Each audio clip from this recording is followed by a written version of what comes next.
All right, it's time for the Fine Five and the Ugly Five, the 5 best and 5 worst teams as voted by me. These are what my eyes tell me when I watch the NFL. Who are the 5 best and who are the 5 worst teams in the NFL? Let's start with the Fine Five this week. They're pretty easy.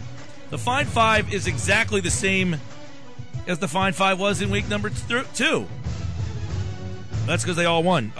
Number 5 in my Fine Five, they are the Carolina Panthers. Some people would say, huh? What? Carolina plays great defense, guys. They play really good defense. 48 points this year they've given up. They've made the playoffs 2 straight years. I know people don't love Cam Newton. He's been to the playoffs back-to-back years. No Kelvin Benjamin this year. People thought that team would go down. Another example of a quarterback elevating his team after losing a top-flight wideout. And he's not. Look, Benjamin had a great year last year. I'm not saying he's top-flight, but he was their best weapon. He's lost Steve Smith and now Benjamin, and they're 3-0. I got Carolina at number 5 in the Fine Five. Number 4, I've had him in there all season long. I had him in my preseason Fine. I was really impressed with them entering the year, getting Carson Palmer back. I love Bruce Arians. They've scored 126 points. They've only given up 49 points this year. They're a plus 77. The Arizona Cardinals, to me, are the 4th best team in my Fine Five. They probably can have an argument, but I like Cincinnati. I've liked them number 3 all year long for me. I like them coming in. The kid Hill was the reason why I like them. He's disappointing, but they're still 3-0.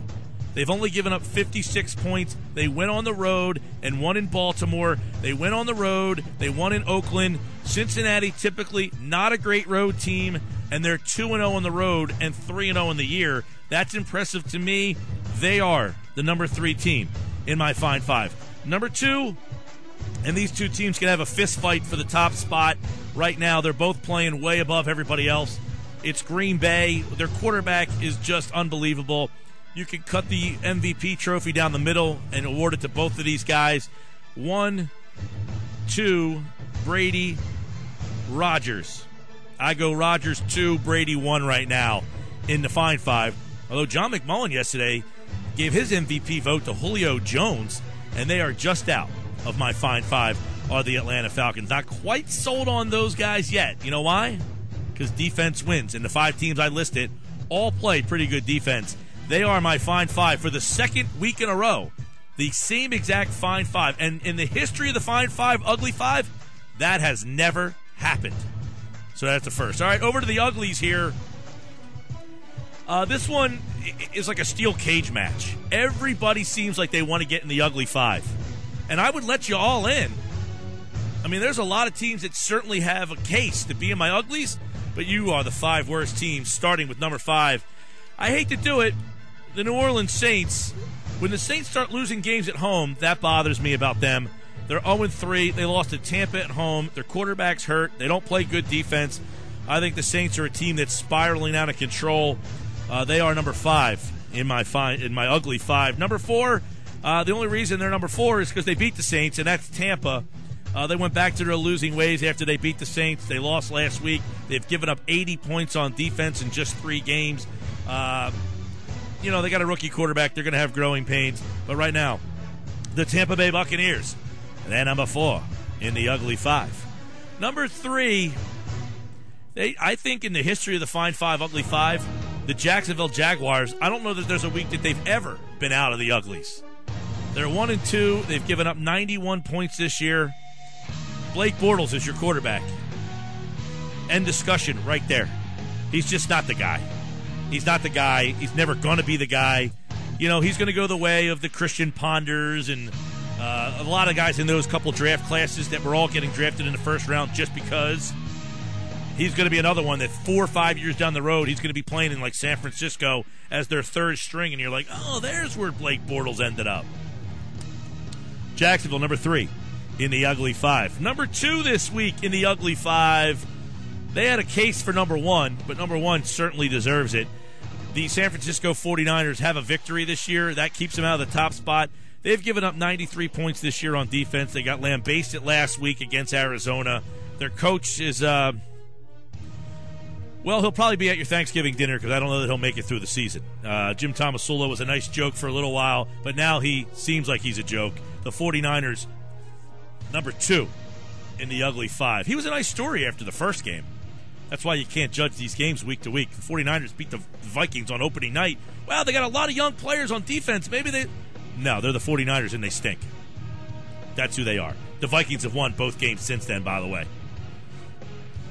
And in the ugly 5, number 1 spot, they are the Chicago Bears. They've given up 105 points on defense, and they traded Jared Allen. They're about to trade Matt Forte and maybe many other players on that team.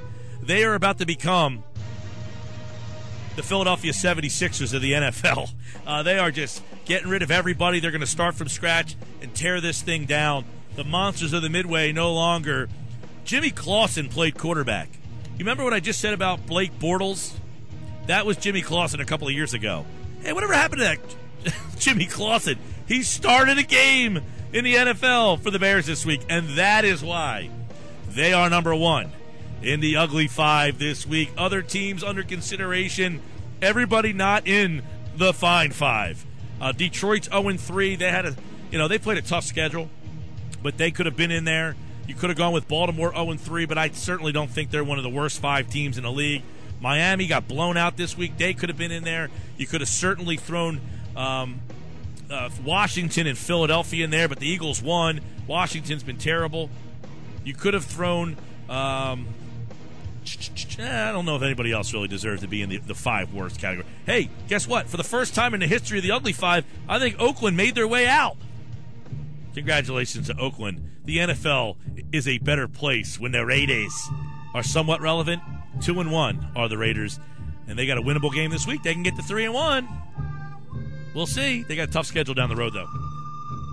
All right, that's my fine 5 and my ugly 5 here on the Sports Bash, 97.3 ESPN. Each week at this time, I'll tell you the 5 best and 5 worst teams according to my eyes, which typically, if I don't have glasses on, can't see very well. But since I'm wearing them right now, I think that fine 5 and ugly 5 is pretty accurate. Don't forget, Who's In, Who's Out, every Tuesday at 3:30 with John McMullen and I live at the Golden Nugget in Atlantic City. If you missed yesterday's edition of Who's In, Who's Out, you can always find it on our YouTube channel. Go to youtube.com, search 973 ESPN. Coming up in just a bit, we'll talk with our Eagles insider, John McMullen from 97.3 ESPN.com. He's got a piece up on the website asking the question, is it the scheme or is it Sam? He'll explain coming up in about 25 minutes from now. Then we go to Stockton and check in on the Sixers with Derek Bodner, Philly Mag, as we finally see Noel and Okafor on the floor at the same time. How did it all look? Derek's got the answer coming up at 4:30 today, plus another shot for you to qualify for Club Box ticket to see the Eagles and the Bills. Our 99 Bottles party is Friday. I'll be at the Tropicana the next couple nights. They should give me a room over there. I'll be over there tomorrow at Chickies and Pete's, and then on Friday at a damn good sports bar. And, of course, this hour of the Sports Batch is brought to you by our friends over at Rira inside the quarter at the Tropicana in Atlantic City. Stop by all the places inside the quarter and have yourself a good old Friday or Saturday night, or do it for Thursday night football. Tomorrow night, it is Mike Vick's return to the starting lineup as they take on the Baltimore Ravens right here on 97.3 ESPN, South Jersey's football station.